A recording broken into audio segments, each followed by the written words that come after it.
mbokk téléspectateurs yi ñu leen di nuyu di leen ziar am mbégte tamit dellu si fii si ITV tey jii ñu am mbégte dalal professeur Massamba Diouf professeur Massamba Diouf nekk agrégé en santé publique enseignant chercheur à la faculté de médecine de pharmacie et d'odontologie ñu koy wax FMPO nekk fii ci université Cheikh Anta Diop de Dakar professeur Massamba Diouf membre de l'unité d'alerte et de prévention épidémiologique mise en place par le khalife général des Mourides man lay dalal jàmm professeur si plateau Ken Askan Wi fii si ITV. jërëjëf El Hadj Malick asalaamaaleykum wa rahmatullah ñun tamit ñu ngi leen di nuyu di leen ziar.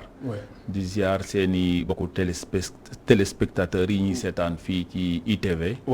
di fësal suñu mbégte gu ñu am ñëwaat ci plateau bi ginnaaw daaw ci heure bi ñu ñaan yàlla aussi ñu di ko def at yu bëree bëri. ñaanal aussi xalif général des Mourides mu yàgg fi te wér son porte-parole ak ñëpp ñi nga xam ñu ngi koy jàppale ci liggéey bi. ak bépp jullit. alors professeur ñu ngi waajal Magal Touba daanaka sax agsi nañ si ndax dimanche bii di ñëw la incha allah yow nga bokk ci membre de l'unité d'alerte et de prévention épidémiologique bi nga xamante ni. xalifa général des Mourides Sëñ Mountakha Bassirou Mbacké moo ko mettre en place ngir tamit ñu xool yan matukaay yi jël ngir fàgganiku ak feebaru mbas bi daaw sax mbir mi amoon na fi ngeen bay si waar gu am solo alors màggal bi agsi na alors ren jii nii li nga xamante ni moom moo di unité d'alerte yi mën nañu wax ni déjà am na équipe bu ñu déployé sur place ñu nekk Touba laataa ñuy xuus bu baax si waxtaan bi. waaw jërëjëf El Hadj Malick effectivement ni nga ko waxee noonu la demee unité bi xalif bi moo ko mettre en place. pour ñëw jàppale comité d'organisation ci liggéeyam. xam ne nekk nañ surtout jamono yu ñu génn jamono yu xaw a jafe ci wàllu nekkin goo xamante ni. ak benn feebar bu ñëw ci jamono. bu ñuy def yenn rassemblement yu mel noonu day baax mu am ñoo xamante ni dañuy taxaw. pour jàppale leen surtout ci wàllu wér-gu-yaram ak yeneen déterminants yi nga xamante ni forcément day am jeexantal bu muy def ci wàllu wér-gu-yaram. effectivement unité bi membre yu bëri am na. comme dañu nekk di dérouler suñu plan d'action xam naa. diñ leen ci ñëwaat. tuuti ci kanam. am na ñoo xamante ni ñu ngi Dakar ku ci mel ni man. pour bu amee communication bu ñu war a def. ci télé ak rajo yi ñu dem fa. am na ñoo xamante ni aussi ñu ngi actuellement sur le terrain à Touba. di liggéey di dérouler yenn activités yi nga xamante ni. unité bi daf ko alors professeur Massamba Diouf nga nekk agrégé en santé publique épidémiologique alors épidémiologiste mbir mi solo unité bi lan la gis nañ daaw amoon na fa unité bi amoon na fa ca Touba naka noonu tamit comme li nga wax am équipe bu nekkoon Dakar ngeen def liggéey gu am solo unité bi lan la mën a apporter ci feebaru mbas bi ak mbooloo nga xamante ni dañuy ñëw màggal Touba muy ay fidèles yi nga xamante ne ñëw di ziar. ñu di yeesal seen ziar. waaw nga may ma tuuti rek ma wax ne l'année dernière bi yàlla dogalee unité bi taxaw. ñu définiroon suñu benn plan d'action biñ ko tëralee dawal ko gis nañ ni def na ay jeexantal yu baax a baax yu mucc ayib. ci wàllu fekk ak fagaru. ci wàllu Covid-19 ak yeneen feebar yi. ndax biñ ci génnee kenn ku ne xam na ni après liñ ci génnee ci nombre de cas Covid-19 ñaar kese la. ba tax na xam nañ ne lañ tëloon loolu lu xel mën a nangu la te yemuñ ci loolu bi ñu paree aussi baax na ma koy fàttali ndax loolu ñu bëri xamuñu ko plan d'action bi ñu amoon dañ ko mën nañu wax ne comité scientifique international daf ko approuvé.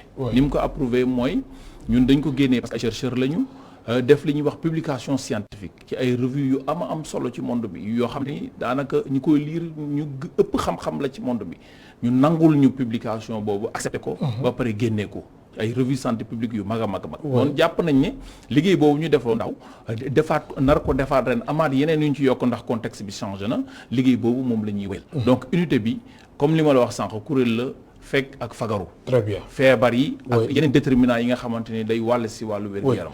alors waaw sur place. unité bi lan lay def. sur place li muy def mooy unité bi dafa am un certain nombre de partenaires yoo xamante ni day liggéey ak moom. yaa ngi may permettre pour ma dugg ci plan d'action bi. ndax bu ñu jëlee axe bi nga xamante ni moom lañu définir woon daaw bi nga xamante moo njëkkoon te ren mu nekk ñaareelu axe. mooy fexe ba nga xamante ni fépp fu nit di daje. lieux saints yi maanaam ci biir jumaa ji. ak ci biir mausolée yi ñu fexe ba nga xamante ni. ku fa ñëwit doo fa jëlee doomu jàngoro.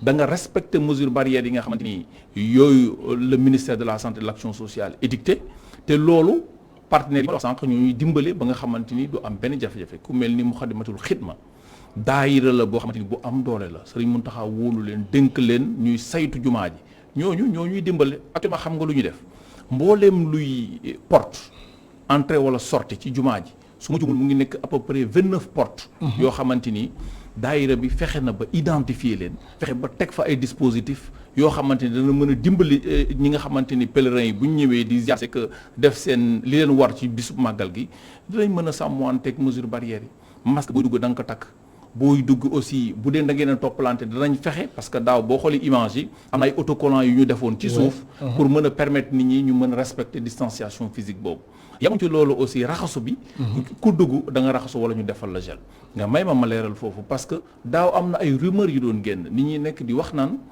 gel hydroalcoolique yooyu boo ko defee sa loxo boo ko ci frotté rek mën na laa mandiloo loolu rumeur la yoo xamante ni dañ koy dàq dañuy wax amul benn yoon ñuy woowaat askan wi ñu xam ne gel hydroalcoolique yooyu ña ko defar jël nañ garantie yi war yëpp ba nga xamante ni benn loraange du ci am waaw naan rek lañ ko dul def waaye mën nañ ko def si loxo toccami ko ba nga xamante ni lépp luy doomu jàmbur bu nekkee sa biir loxo dana mën a dëñ voilà donc ku raxasuwul defal gel te danañ veiller aussi ba nga xamante ni booy dugg da nga takk sa masque obligatoirement ci lieux sains yi nga xamante ni mooy am rassemblement te it boo xasee ba dugg ci biir duñ la may comme la amoon xam da ngay toog jël sa temps di ñaan et cetera du demee noonu dañuy fexe ba lépp lu waay di def rek mu def ko ci Pastef mu gaaw nga xajal may sa morom mu dem mais professeur da nga ni léegi nga ni kuy ñëw si jumaa ji di ziar di nga takk sa masque nga def gel mais ren ji contexte bi dafa xaw a particulier ndax gis nañ cas yi ñu ngi wàññeeku bu baax soo xoolee sax même mbedd mi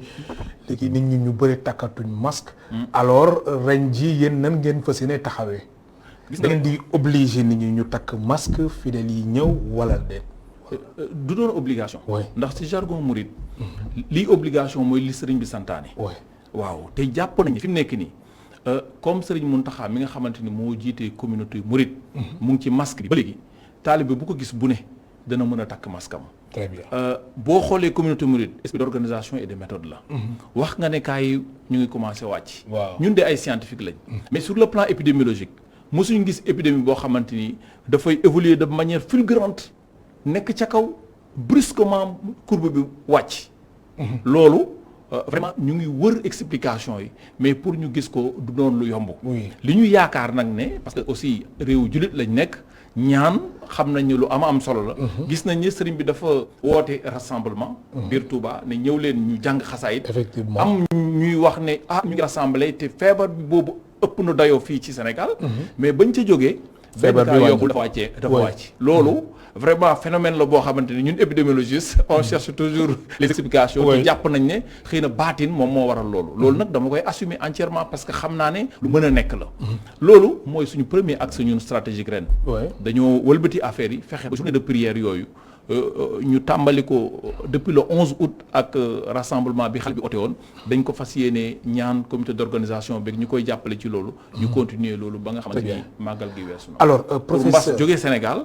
ak ci àdduna bi yëpp. alors professeur cas yi wàññeeku woon na fi si deuxième vague bi après ñu dali si troisième vague ñaanuñ ko yàlla cas yi wàññeeku na ragaloo tamit après. rassemblement religieux yi màggal gàmmu wala màggal Tuubaa bi jëm suñ si jugee mbir mi tamit xaw a doy waar. gis nga loolu. yow en tant que. épidémiologiste. d'abord en tant que épidémiologiste. waaw foofu laay waxee et en tant que chercheur. effectivement. di la wax rek ne. bi ñu jógee daaw ci feebar ci màggal gi. man dama defoon bi ñuy def restitution dama taxaw wax ne. kenn mënu la imputer une quelconque augmentation des nombres de cas de Covid-19. au Sénégal. à l'organisation du Grand Magal de Touba maanaam. te loolu am na foo ko tegoon. waaw fu wóor la te gis ngeen ne am na. parce que bi ñu màggalee màggal gi nekkoon ci biir mois de septembre bi su ma juumul le astafurlah octobre. le 6 octobre début octobre. waaw le 6 octobre environ début octobre. justement toog nañ ba ay booru décembre ñu door commencé gisaat pic mais kenn ku ne xam na ne ci évolution feebar bi du demee noonu. feebar bi bu fekkente ne. contaminé naa la dañ la wax na 14 jours yooyu 14aine bi dañuy toog di observer sa yaram ba xam dinañ gis manifestation ou pas nangu nga ne. octobre ba décembre quand même. ëpp na kon augmentation yooyu amul lenn lu mu laale woon ak màggal bi laalewul ni A ni B ci màggal gi ñu organisé. te épidémiologiste moom mooy wax. gëm li muy wax. te li may wax dama ne la li tax ma gën ci dëgër. mooy ne publication yooyu noonu xam nga les étrangers là ne sont pas liés par ce qui se passe ici au Sénégal. déedéet bu dul science duñ la ko nangul te li ñuy wax.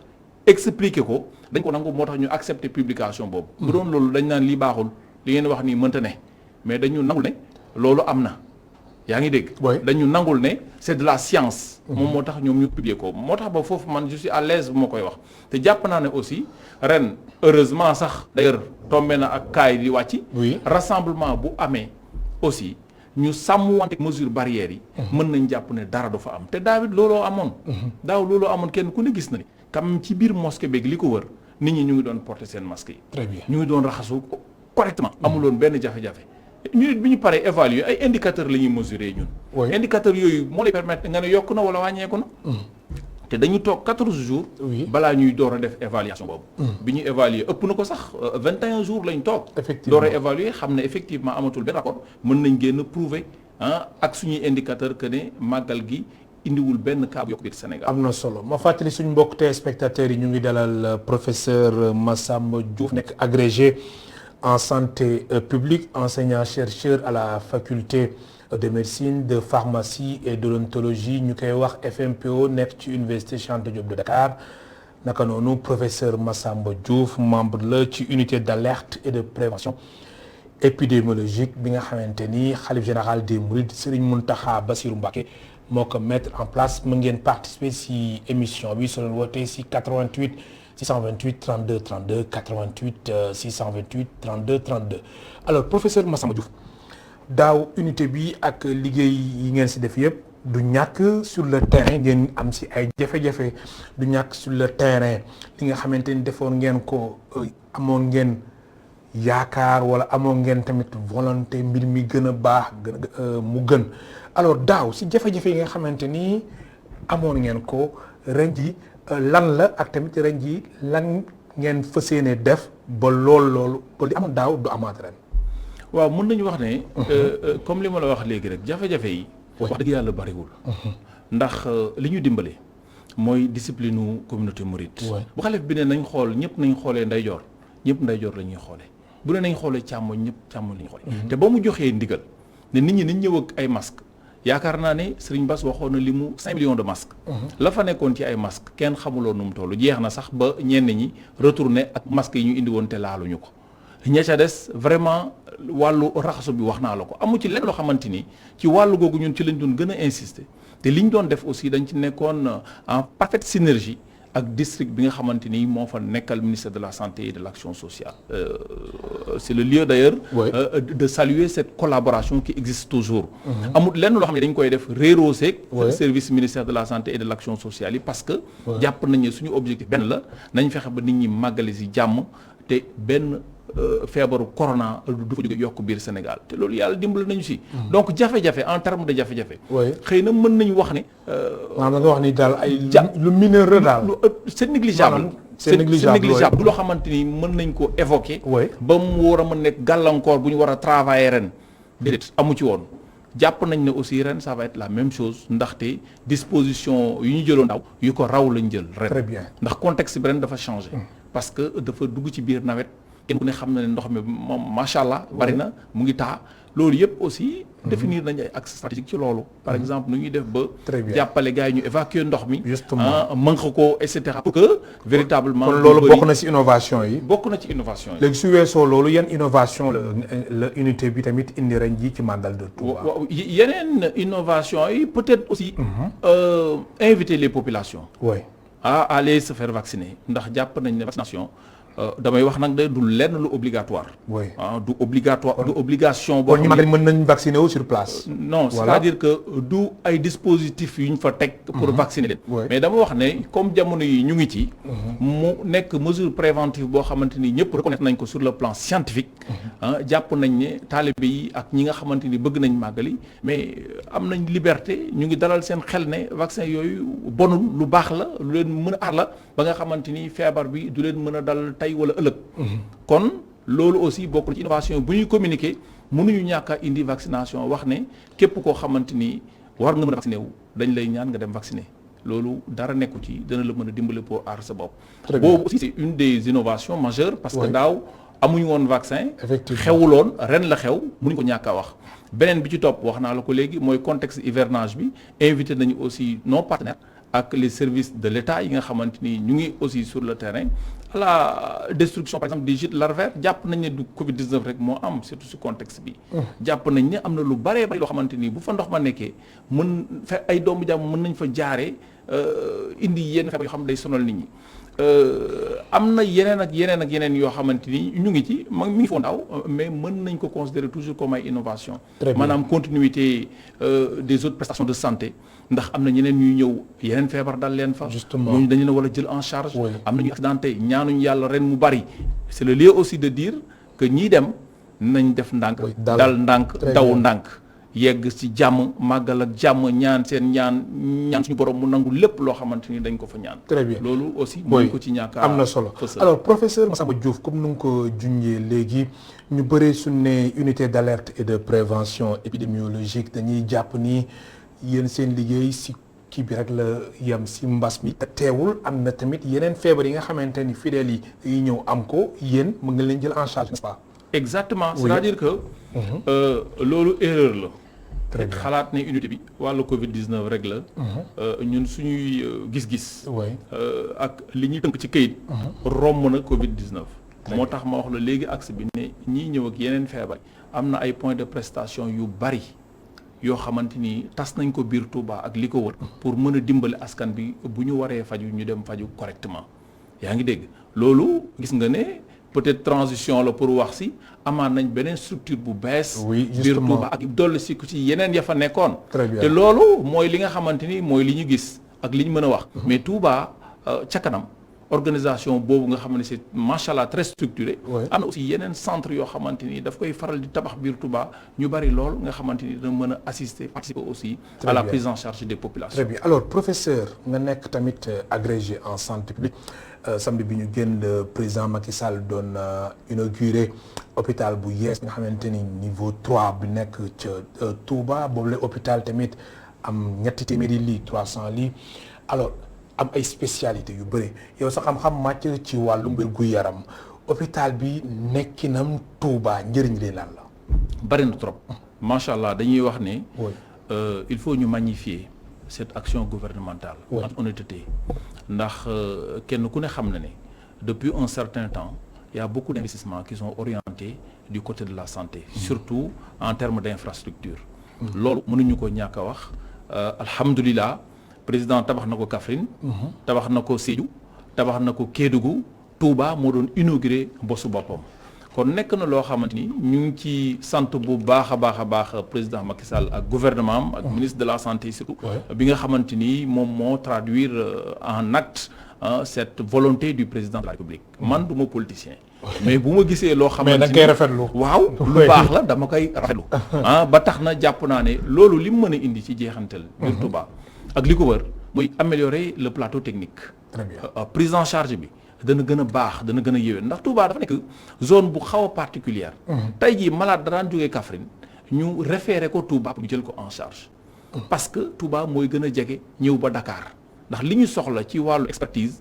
peut-être bu ñu ñëwee Touba dinañ ko fa fekk donc ci wàllu attente yi du nekk lenn lu dul mu mën a relever les indicateurs de santé ba nga xamante ni wér-gu-yaram gi danañ ko sentir Touba ak li ko wër ak biir Sénégal en sachant que képp ko war a jógeeti fu sori war a dem Dakar da nga war a mën a bifurquer Touba dem jël fa say soins de qualité continuer mais dañuy ñaan aussi président de la République na continuer réflexion boobu ndax ñun lu ñu gis mooy bijou yu mel noonu nga tabax ko fu mel ni Kaffrine d'ailleurs damay def plaidoyer pour ñaari localité waaw muy barab ban Kaffrine ak Touba oui ndax nekk nañ zone yoo xamante ni de par leur position géographique lu am solo lay doon ñu poursuivre réflexion bi dem ba nga xamante ni am nañ chance su am ay université ñu fexe fa instaurer ay faculté de médecine ak ay chaires yoo xamante ni dana mën a permettre expertise bii nekk foofu mën di intervenir ci hôpitaux yooyu loolu dana mën a dimbale plateau bi dana mën a dimbale aussi population yi ba nga xamante ni feebar yu bëri dinañ ma mën a faire face nañ mën a fexe ba faire face à ces maladies là loolu c'est une continuité am naa yaakaar ne l'appel sera entendu et que véritablement sous peu de temps on va assister à l'éclosion de ces nouvelles facultés de médecine au niveau de ces deux régions notamment de ces deux localités. kon jàpp nga ni loolu moom dañ si war a jublu nu mu gën a gaawee. waaw je ne sais pas à court ou à moyen terme. nekk na loo xamante ni vraiment en tout cas jeté naa ko ci panier de réflexion gouvernement bi. pour que ñu xalaat ci bu baax a baax xam ne du nekk lenn loo xamante ni du def lu jëmale kanam wér-gu-yaramu askan bi. ndax soxla nañ ko fi mu nekk. très bien alors professeur Massamba Diouf. surveillance épidémiologique suñ ko waxee lan lay tekki ndax gis nañ Covid yi su fi duggsee su yenn événement yi amee yenn rassemblement yi dañ naan surveillance épidémiologique bi nekk na facteur gu am solo ngir mën a circonscrire bilan sanitaire lan lay tekki. waaw maanaam bu ñu ko mënoon tekki ci terme bu simple. mooy fexe ba nga xamante ni di nga bàyyi xel maanaam teewlu ba nga xamante ni lépp luy ñëw. nekk en rapport ak feebar boobu lu ko war a mën a yokk wala lu mën a indi ay gravité nga fexe ba fekk ko ba nga xamante ni bu yegsee di nga ko mën a jël ndànk teg fële def si li nga war a def pour feebar bi mën a féetee côté donc jamono yi ñu wax ni surveillance dafa war a nekk une surveillance active maanaam bu dee veille la dafa war a nekk veille active ba nga xamante ni lépp lu bees luy ñëw luy niroog feebar boobu noonu ñu mën ko fekk bu baax fexe ba nga xamante ni law ga du mën a am ci ay termes yu simple daal mën nañ jàpp ni surveillance épidémiologique loolu la tënk te nag xëy na du yam foofu parce que données yi ñu ciy am données la yu lay permettre après nga mën a def prise de décision. très bien waaw aide à la décision yooyu moom lay jëriñ après quoi. oui nga baal ma am na ku nekk si ligne bi ñu jël ko suñu téléspectateur bu njëkk allo ñu jël suñu téléspectateur bu njëkk allo am na ku nekk si ligne bi si 88 628 32 32 88 628 32 32 allo. salaamaaleykum wa rahmatullah. allo. kooku dafa allo salaamaaleykum wa dem rahmatullah. na du ñàkk mu woote waat si ligne bi mu ngi si ligne bi allo. salaamaaleykum wa rahmatullah. allo suñ ko mënee dégg. salaamaaleykum wa rahmatullah. suñu téléspectateur bu nekk si ligne bi di participer si émission bi ma fàttali ñu ngi dalal professeur Massamba Diouf allo nekk agrégé en santé publique enseignant chercheur à la faculté de médecine de pharmacie et d'odontologie FMPO nekk fii ci université Cheikh Anta Diop de Dakar membre de l'unité d'alerte et de prévention épidémiologique mise en place par le khalife général des Mourides Serigne Mountakha Bassirou Mbacké am na suñu téléspectateur bu nekk si ligne bi allo. allo salaamaaleykum wa rahmatullahi wa barakatuh. waaleykum salaam Serigne Cheikh suñ ko mënee dégg bu baax. marhaban alaaji Malick maa ngi lay nuyu bu baax di la ziyaara. waaw ñu lay dégg bu baax Serigne Cheikh bismillah di la ziar. barakallah di nuyu sa invité bi. mu lay dégg. ma ne di wax rek li nga xam ne moom la Serigne Babacar Sy Mansour yàlla na ko fi yàlla yàggal may ko wér waxoon. amiin ñun dañu bëgg maanaam suñu autorité ñu wax ñu dëgg kam ci mbas mi nañ ñu wax dëgg parce que jusqu'à présent ñoom wax ñu dëgg daal ci mbas mi. Malick. waaw ñu lay dégg Cheikh. Malick ki nga xam ne moo jiite réew mi. wanul ñu benn exemple bu tax nit yi di toog di jéem a annuler cérémonie religieuse yi nga xam ne mooy am ci Sénégal parce que moom heure bu jógee moom ak ay mbokkam ak ay anandooram dina def tournée politique am dina def ay mitinam dina def ay ndajeeyam ni mu ko neexee dem fu ko neex def lu ko neex wax lu ko neex ba mu neex ko rek mu ñëw nañu 3e vague wala 4e vague dama wax ne loolu quand même du responsabilité mi ngi commencé ci quand même nga respecté ñi nga xam ne ñoo la jox institution yi nga yore muy réew mi di la fay yow ak ñi ngay àndal jox la faveur yoo xam ne ni yow bu fekkee ne da nga ko doon xaar ci askan wala ci say mbokk doo ko mus a am kon responsabilité foofu la dalee mooy quand même mu wax ñu dëgg ci mbas mi bañ ñu lëre aussi di féliciter chef religieux yi ci courage bi ñu am ba ñoom ñu taxaw xam ne amuñu gouvernement boo xam ne responsable la bu situé ay responsabilités ak ñu baal ma du ñëpp ak yenn médecins yi nga xam ne complice lañu ñu wax ñu dëgg nañu bàyyi buñ ñëwee def li ñu bëgg a def bu événement yi jublusee ñu ñëw indil ñu bag murid yi maa ngi leen di féliciter di leen ndokkeel di leen ñaanal ñu yàgg koo taxawee ñaanal ñëpp ñu dem ci jàmm ñu ci jàmm. suñ ci jugee ko ñu waaj gàmmu muy bésu yonent Yàlla Muhammad jullit ñëpp félicité ko ñëpp def ko ci jàmm mais buñ fàtte quand même ne màggal dafa am économie boo xam ne ni moom lay indi ci réew mi parce que am na ñu fay jaay di fa jënd ñoo xam ne ni loolu ci la ñuy basé wu pour yor seen kër yi buñ demee ci gàmm ñaata étranger ñooy jugee ko Mauritanie di jugee ko Nigéria di jugee ko Ghana di jugee ko partout dans le monde di dugg Médina mais frontières yi ñu romb dafa am ay taxes yu ñuy fay aéroport yu ñu jaar dafa am ay taxes yu ñuy fay loolu dafa am économie buy jël réew mi bu ñu ñëwee ci biir réew mi am na ay jënd ak ay njaay yu ñu fiy def kon man li may wax mooy ne jullit ñi am fulla ak fayda suñu njiit yi nga xam ne ñoom la ñuy yaakaar que Tiwaawoon que Medina Baye que Omariyeen que Touba ñoom it ñu xam ne bu fekkee état bi respecté wu Sénégal yi ñoom ñu continuer di jël seeni décision yi nga xam ne moom la ñu war a jël mooy bu ñu waree màggal bu ñu waree gàmm bañ a mel ni waa Arabie Saoudite yi nga xam ne Ben Salman ku ne xam ne fi mu nekk ci loxo américains yi ak tubaab yi la nekk parce que déjà dafa am ay scandale yoo xam ne ni gars yi ñu ngi ko téye moo tax yu bëri yoo xam ne ni tey sañatu ko def lu mu sañee def mooy li nga xam ne moom la ko noonu di digal mooy muy jéem a annuler ay aj di jéem a annuler ay omra di jéem a annuler kon nañu wax dëgg ci mbas mi wasalaamaaleykum wa rahmatullahi wa barakatu. waaleykum salaam wa rahmatullah mu nekk fidèle téléspectateur Cheikh di ñu woowee Kaolack nan nga gisee ki nga xamante ni moom moo di suñu téléspectateur bi réaction bi nga xamante ni wax na ko. bon li ñu mën a wax rek mooy xalaatam la joxe. ñu nangul ko aussi. mais ci wàllu état bi ndax dafa war a wax dëgg wala war a wax dëgg. man jàpp naa ne en tout cas jamono yi buñ ne wàcc na. kenn mënu ko weddi. kenn mënu ko weddi. waaw mais quand même ndax loolu dafa yomb a vérifier. tey jii boo demoon service de réanimation yi di nga gis ne. cas grave yi wàññeeku non dafa wàññeeku xam nga loolu man am na ñu ma ci xam. même décès tamit am na ñu ma ci xam ñu bari.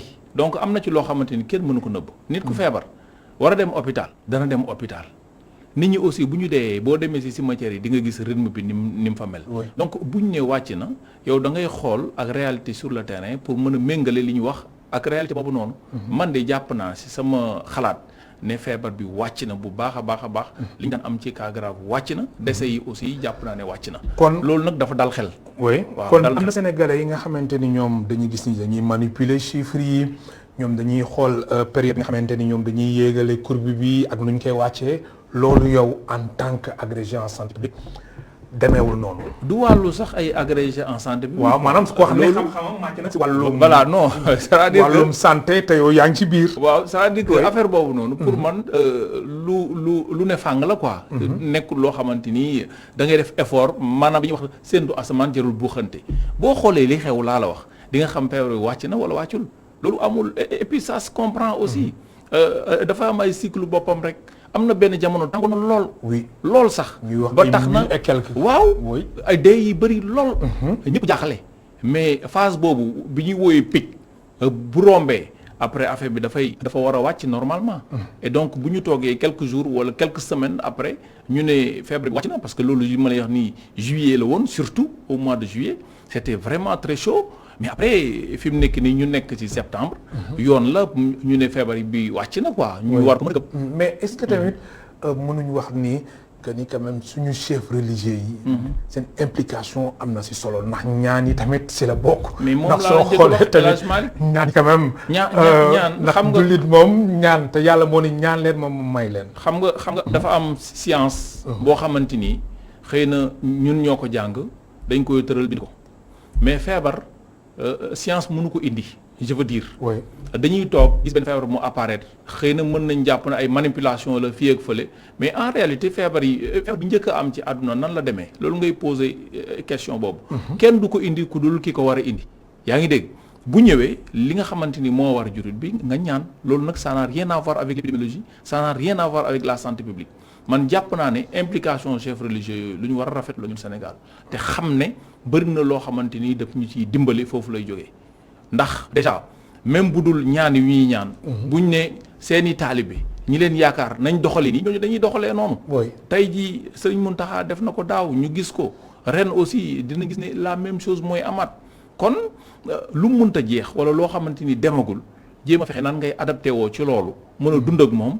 yaakaar naa ne mooy li nga xamante ni moom mooy gën interdiction yi daal man jàpp naa ne du loo xamante ni mën na continuer di efficace ci feebar boo xam nii la bindoo. kon nga jàpp ni dañu war a bàyyi nit ñi. non comme ni ñu ko doon waxee ci début bi njiitu réew mi mu ni il faut apprendre à vivre avec le virus. mais loolu maanaam nit ñi mënuñu toog foog ñu dund. le temps lui a donné ñu respecter mesures barrières le temps lui a donné raison. oui et du moom rek boo xoolee njiitu réew yëpp noonu lañ mujj def pour mën a relever un peu cette économie. parce que c'était carrément à terre. oui daaw bi ñu jógee ci màggal gisoo ne sénégalais yaa ngi commencé di kii.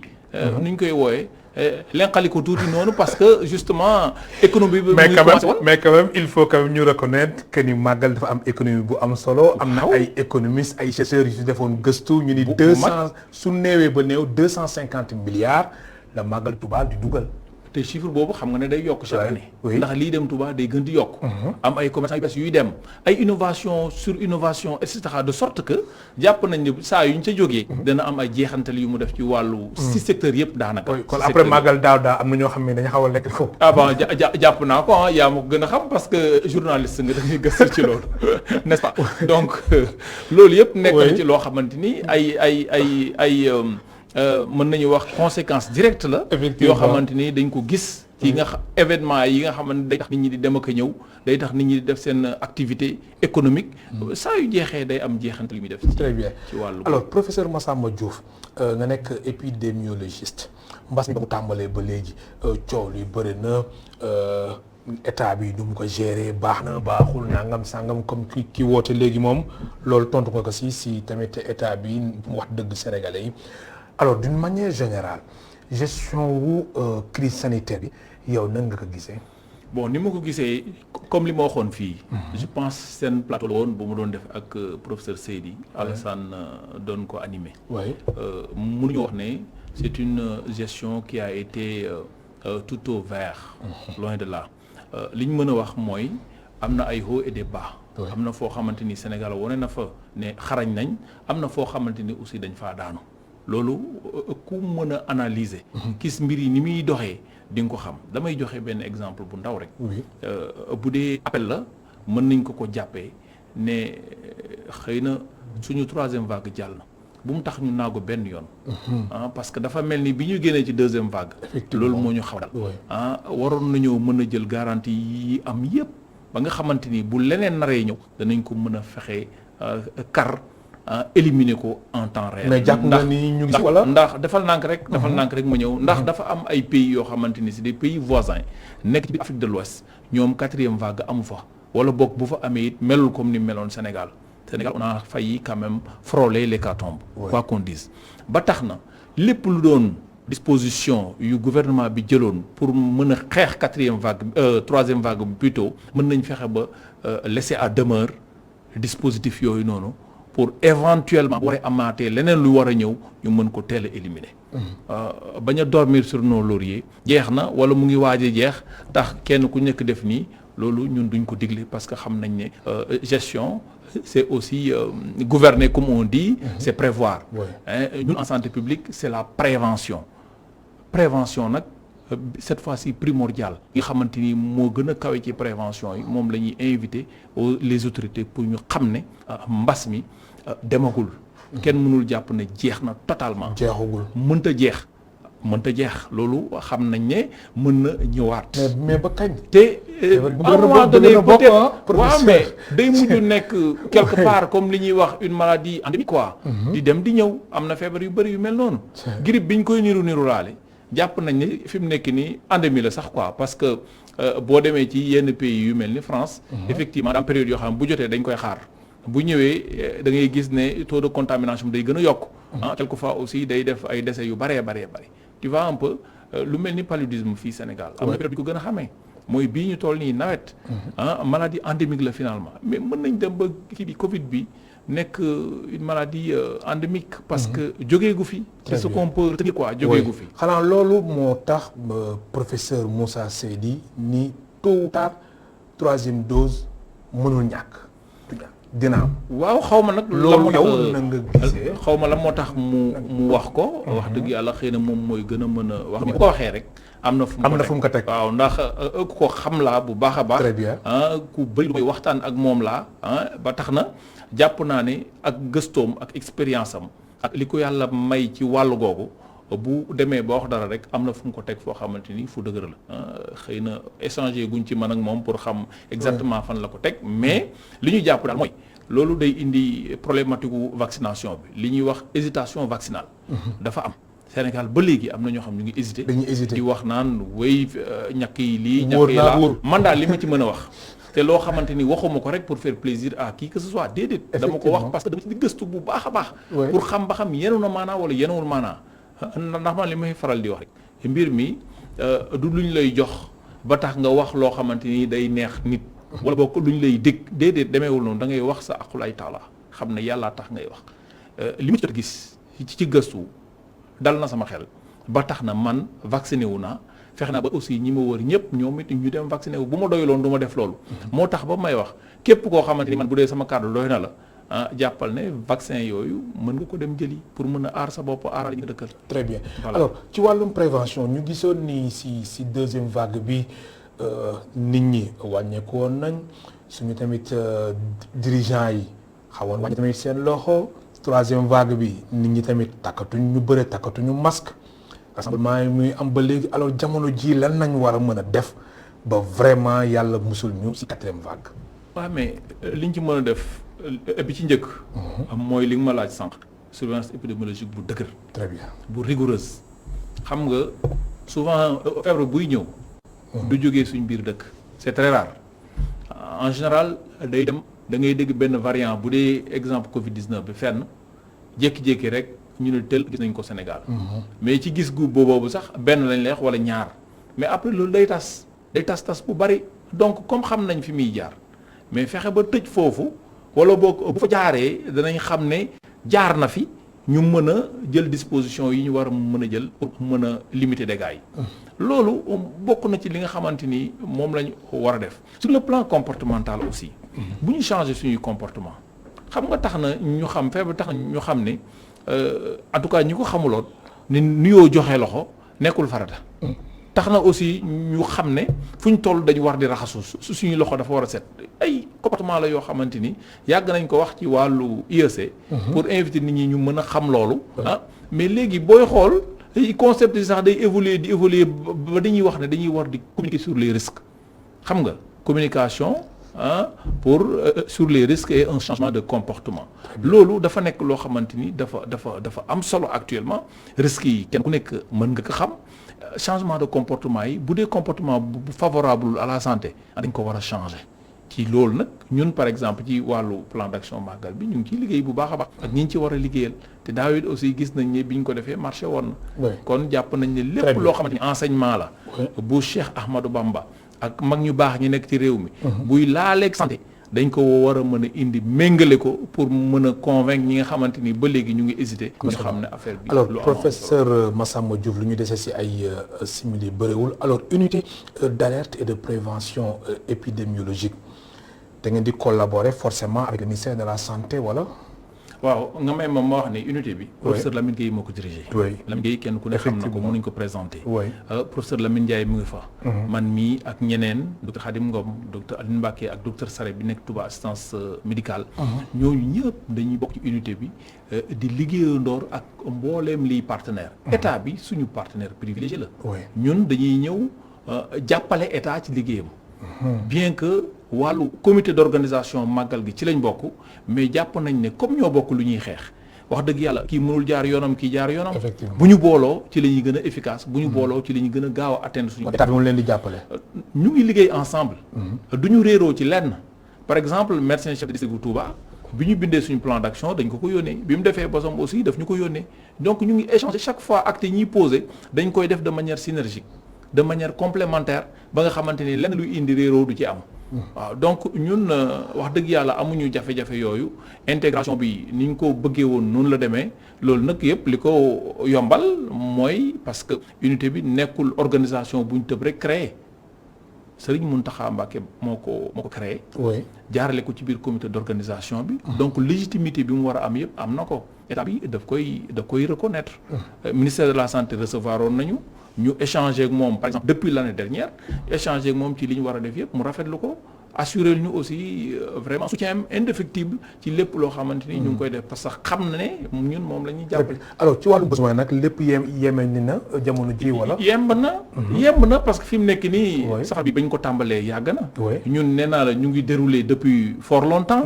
yéen a ngi si biir daal yàgg ba léegi. ñu ngi ci biir. très bien dañuy ku mel ni man par exemple day dem ak ñëw lu bari. Touba chaque fois bu ñu fa amee activité réunion comité d'organisation màggal gi sax duñ ko raté figure-toi chaque fois bu ñu waree teew dinañ teew. dina am délégation unité bu dem teew. mën a échanger mën a jël les informations à chaud jéem a xool aussi naka la ñuy def ba adapté wu à chaque fois. que ce soit avec les services du ministère wala comité d'organisation bi unité bi daal mu ngi fii te mu ngi déroulé ni mu war a déroulé. alors professeur Massamba Diouf sa dernier mot simili yi jeex na. waaw dernier mot bi rek mooy di leen sant di leen gërëm di inviter aussi pèlerins yi au respect des mesures barrières. di leen wax ne màggal benn temps la. après day weesu nañu fexe ba lii digle ñu fexe sàmmanteeg moom bu ko defee dinañ màggal ci jàmm. dinañ mën a ñibbiwaat ci jàmm te du am lenn loo xamante ni luy gaañ danañ ci def ñi nga xam ne dañu war a jël oto aussi nañ def nag ci oto yi. ñu fexe ba ci biir oto yi aussi ñu respecter mesures barrières yi. mënta ñàkk képp ku jóg di dem. Touba ñu ngi lay ñaan aussi boo mënee yóbbuwaale ay masque pas benn rek wala ñaar yooyu takk mais yóbbuwaaleel sóoraale sa yeneen mbokku taalibe yi sa yeneen mbokku jullit yi nga xam dañuy ñëw pour célébrer màggal gi loolu message boobu la ñuy mujjee encore une fois ñu ngi ñaanal sëñ bi mu yàgg fi lool te wér. am na solo di la wax bu màggal di la gërëm baax di la sant mu nekkoon professeur Massamba Diouf agrégé en santé publique chercheur enseignant chercheur à la faculté de médecine de pharmacie et d'odontologie FMPO nekk fii ci université Cheikh Anta Diop de Dakar naka noonu professeur Massamba Diouf membre la ci unité d'alerte et de prévention épidémiologique mise en place par le khalife général des Mourides Serigne Mountakha Bassirou Mbacké mbokk téléspectateurs yi amul seen fay yu leen di gërëm baax de sant Mass Mboup moo nekkoon ci réalisation bi ci tamit xamante ni moo di Torodo nekkoon ci son bi Benoît tamit mu ngi ci woon ci cabine technique bi Augustin Mandang ak Angèle ñoo nekkoon ci caméra yi ba suba incha allah ñeenti waxtu.